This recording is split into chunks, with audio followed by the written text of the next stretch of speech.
এইটো আছিল মেছেজটো যিসকল PM কিষাণ আঁচনিৰ বাবে আবেদন কৰিছে বেছিভাগৰে এই মেছেজটো আহিছে। ইয়াতে মেছেজটোত কি কৈছে আপোনালোকে চাই লওক। প্ৰিয় কৃষক বন্ধু, PM কিষাণৰ সুবিধা অবিৰতভাৱে লাভ কৰাৰ বাবে কৃষকৰ পঞ্জীয়ন নম্বৰ অৰ্থাৎ ফাৰ্মাৰ্ছ ID বাধ্যতামূলক হ'ব। আপোনালোকক অনুৰোধ জনোৱা হ'ল যে আপোনালোকৰ নিকটতম কৃষক পঞ্জীয়ন শিবিৰ ফাৰ্মাৰ্ছ ৰেজিষ্ট্ৰি কেম্পৰ সাধাৰণ সেৱা কেন্দ্ৰ অৰ্থাৎ CSC লৈ গৈ কৃষক পঞ্জীয়ন প্ৰক্ৰিয়াত অন্তৰ্ভুক্ত হৈ বাধ্যতামূলক কৃষক পঞ্জীয়ন নম্বৰ অৰ্থাৎ ফাৰ্মাৰ ID লাভ কৰক। কৃষি বিভাগ, অসম চৰকাৰ। এইটো যেটো মেছেজ আছে মেছেজটো বেছিভাগৰে আহিছে।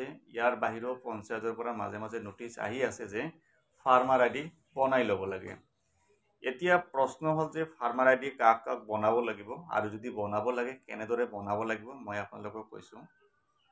আপোনালোকে চাই থাকক। কৃষক পঞ্জীয়ন নম্বৰ বা ফাৰ্মাৰ ID বনোৱাৰ কাৰণে কিছুমান এলিজিবিলিটি ক্ৰাইটেৰিয়া থাকিব লাগিব। তাৰে ভিতৰত 1 নম্বৰ কণ্ডিশ্যন ফাৰ্মাৰ ID বনাবলৈ নিজৰ নামত মাটি থাকিব লাগিব আৰু 2 নম্বৰ কণ্ডিশ্যন মাটিডোখৰ পাট্টা মাটি হ'ব লাগিব আৰু 3 নম্বৰ কণ্ডিশ্যন মাটিডোখৰ খেতি মাটি হ'ব লাগিব। এতিয়া কিছুমানে প্ৰশ্ন কৰিব যে মোৰ দেউতাৰ নামত মাটি আছে, মই ফাৰ্মাৰ ID বনাব পাৰিম নে নোৱাৰিম? দেউতাৰ নামত থাকিলে বনাব নোৱাৰিব। ইয়াৰ বাহিৰত যদি ভিটাবাৰী অৰ্থাৎ বাৰী হয় তেনে ক্ষেত্ৰতো আপুনি ফাৰ্মাৰ ID বনাব নোৱাৰিব। ইয়াৰ বাহিৰেও যিবিলাক মানে চৰকাৰী পট্টা মাটি আছে যেনেকুৱা ভূমিহীন মাটি আছে তেনেকুৱা ধৰণৰ মাটি হ'লে আপুনি ফাৰ্মাৰ ID বনাব নোৱাৰিব। তো ইয়াতে কণ্ডিশ্যনখিনি লিখা আছে, আপোনালোকে ভালদৰে চাই ল'ব। এতিয়া আপোনাৰ মাটিৰ কেটাগৰী বা শ্ৰেণীটো কি কেনেদৰে বুজি পাব মই আপোনালোকক দেখুৱাইছোঁ। মাটিৰ শ্ৰেণী বা কেটাগৰীটো আপোনাৰ ইয়াতে লিখা থাকিব। এইটো হৈছে মাটিৰ জমাবন্দী, ঠিক আছে। ইয়াতে চাওক শ্ৰেণী, ইয়াতে কৃষি আৰু অকৃষি লিখা আছে। কৃষিৰ চিধা চিধি আপোনাৰ লিখা থাকিব শালিতলী। যদি আপোনাৰ শালিতলী হয় শালিতলী লিখি থাকিব। ইয়াৰ বাহিৰেও আপোনাৰ ফৰিং বা লাহিতলী যিবিলাক মাটি আছে তেনেকুৱা ধৰণৰ মাটি হ'লেও আপুনি এপ্লাই কৰিব পাৰিব। কিন্তু অকৃষি মাটি হ'লে ইয়াতে লিখা থাকিব। বাৰী বা আদাৰ্ছ কেটাগৰীৰ যদি মাটি হয় ইয়াতে লিখা থাকিব, ঠিক আছে। আপুনি যদি ফাৰ্মাৰ ID বনাব বিচাৰিছে আপোনাৰ শালি মাটি হ'ব লাগিব, ফৰিং মাটি নাইবা লাহিতলী মাটি হ'লেহে আপোনাৰ ফাইনেল মাটি হ'লেহে আপুনি এপ্লাই কৰিব পাৰিব, ঠিক আছে। কিন্তু বাৰী ভিটা হ'লে আপুনি এপ্লাই কৰিব নোৱাৰিব।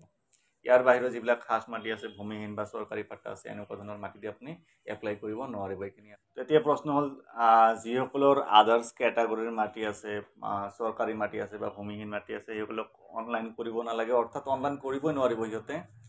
যিমান দিনলৈকে আপোনালোকে PM কিষাণৰ আঁচনি পাই থাকিব আপোনালোকক একো কৰিব নালাগে। এতিয়া কিছুমানে জমাবন্দী ডাউনলোড কৰিব নোৱাৰে, কেনেদৰে ডাউনলোড কৰিব মই দেখুৱাইছোঁ। যিসকলে নেটৰ পৰা মাটিৰ জমাবন্দী ডাউনলোড কৰিব নোৱাৰে তেনে ক্ষেত্ৰত ইয়াতে আপোনালোকে ইউটিউবত আহিব। ইউটিউবত আহি জয়ান ডিজিটেল সেৱা জমাবন্দী বুলি চাৰ্চ কৰিলে এই ভিডিঅ'টো আহি যাব, ঠিক আছে। এইটো ভিডিঅ' চাইছে আপোনালোকে ইজিলি আপুনি যদি ডাক নম্বৰ নাজানে আপুনি নাম বা পাট্টা নাম্বাৰ দি আপুনি ডাউনলোড কৰিব পাৰিব। ইয়াতে ভালদৰে এক্সপ্লেইন কৰি দিয়া আছে। এইটো ভিডিঅ' চাই আপোনালোকে জমাবন্দীটো ডাউনলোড কৰি চাব আপোনাৰ মাটিৰ কেটাগৰীটো কি হয়। তাৰপিছত আপোনালোকে ফাৰ্মাৰ ID বনাব। এতিয়া প্ৰশ্ন হ'ল ফাৰ্মাৰ ID কেনেদৰে বনাব মই আপোনালোকক দেখুৱাইছোঁ। ইয়াতে মেছেজটোত লিখা আছিল যে ফাৰ্মাৰ ID বনাবলৈ আপোনালোকক CSC কেন্দ্ৰলৈ যাব লাগিব নাইবা আপোনালোকে পঞ্চায়তত গৈ বনাব পাৰিব। ইয়াৰ বাহিৰেও আপোনালোকে এগ্ৰিকালচাৰ অফিচত গৈ বনাব পাৰিব। CSCৰ পৰা কেনেদৰে বনাব মই আপোনালোকক দেখুৱাইছোঁ। CSCৰ পৰা কেনেদৰে ফাৰ্মাৰ ID বনাব লাগে অলৰেডি মই ভিডিঅ' বনাই থৈ দিছোঁ। ইয়াতে আপোনালোকে ইউটিউবত আহিব। ইউটিউবত আহি জয়ান ডিজিটেল সেৱা এগ্ৰি ষ্টেট বুলি চাৰ্চ কৰিব। চাৰ্চ কৰাৰ পিছত প্ৰথম যিটো ভিডিঅ' আহিব Assam agri state registration Assam, এই ভিডিঅ'টো হয়। এইটো হৈছে আপোনালোকৰ ফাৰ্মাৰ ID বনোৱা প্ৰচেছ, ঠিক আছে।